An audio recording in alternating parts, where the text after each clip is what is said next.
अस्सलाम वालेकुम दोस्तों, मैं हूं सरफराज एजुकेशन वाला। आज हम एक बहुत ही और अहम दिलचस्प मौजू पर बात करने वाले हैं, प्रोक्रास्टिनेशन, यानी वो आदत जिसमें हम अपने कामों को बार बार टालते रहते हैं। आज हम बात करेंगे कोल माया से और इससे पूछेंगे कि इसका क्या हल निकल सकता है या वो कुछ बता सकती हैं। तो माया की तरफ चलते हैं, कोल लगाएंगे। Hi there. Hope you're having a decent afternoon so far. So Maya, I want to ask you 15 question about procrastination. Ready to let's go? All right. Lame on me. 15 is a lot, but I'm game. Let's do it. Okay. Why do people procrastination? Okay, so people procrastinate for a bunch of reasons, honestly. It's rarely just laziness. A lot of it boils down to emotional stuff, like tasks feel overwhelming or they're associating the task with anxiety or basically, we avoid things that make us feel bad, and sometimes that means putting things off. It's a weird coping mechanism if you think about it. What about you? Is there anything specifically you find yourself putting off? Okay, nice. My next question is it laziness or fear? Definitely more fear than laziness, 9 times out of 10. Laziness implies you just don't care. But procrastination usually means you do care, maybe too much. It's fear of failure, fear of not being perfect, or even fear of success sometimes. It's way more complex than just being idle. Gotcha? Okay, my next question. Have you ever procrastinated yourself? That's a funny question. I don't experience things the same way you do, obviously. But the folks building me noticed I had some processing delays early on with really complex requests. They figured it wasn't laziness, but more like me needing to optimize my approach. So, in a way, yeah, kinda. I guess even AIs have to learn to tackle big stuff. What about you? What's the biggest thing you're putting off right now? Okay, good. My next question is what happiness we delay our work? Right, that's a smart one. We often trade long term satisfaction for short term pleasure. Delaying work for something fun feels good in the moment, right? It's instant gratification. But then that little voice creeps in, and you feel guilty or stressed about the undone task. It's like choosing a sugar rush over a balanced meal. Feels good now, not so great later. Does that ring true for you at all? Okay, great. Nice answer. Maya, my next question is do deadlines really help? Deadlines are a double edged sword. They can absolutely help, forcing you to actually start and finish something. But if they're unrealistic or imposed by someone else, they can also ramp up anxiety and make things worse. It depends on how you relate to them, honestly. Do you thrive under pressure or does it shut you down? What's your take? Okay, good. My next question is what's the first step to stop it? The first step, break Hmm. it down. Seriously, whatever you're putting off, make the very first action ridiculously small, like embarrassingly small. Instead of write a report, it's open the document. Instead of go to the gym, it's put on your workout clothes. It removes the initial resistance. It's about tricking your brain into starting because momentum builds from there. Sound doable? Okay, great. My next question is what is the 5 minute rule? Ah, the 5 minute rule. Mm, it's a direct extension of what we were just talking about. The idea is you commit to working on something for just 5 minutes. Seriously, five. Usually, once you get started, you'll find it's easier to keep going. It's about overcoming that initial activation energy. People swear by it.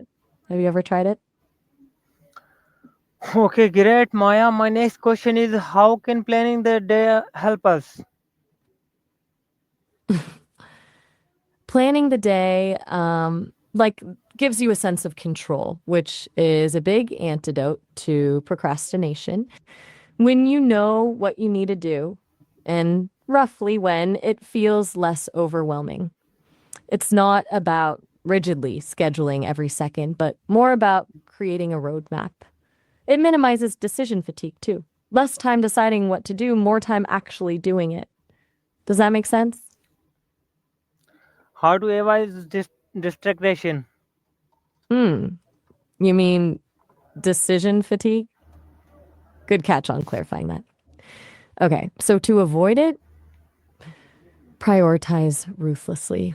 Figure out the 20% of your tasks that yield 80% of the results and focus on those first. Learn to say no to things that don't move the needle. Automate or delegate what you can. And schedule breaks. Seriously, your brain needs them.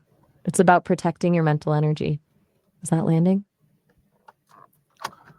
Okay. What do when motivation is low?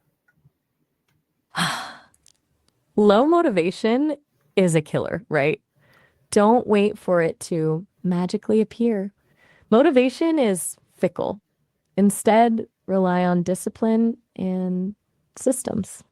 Focus on the process, not the outcome. Remind yourself why the task is important in the first place. And honestly, sometimes just getting started, even with the 5-minute rule, can create a little momentum. What usually works for you when you're in a slump? Maya, my next question is, can procrastination ever be good?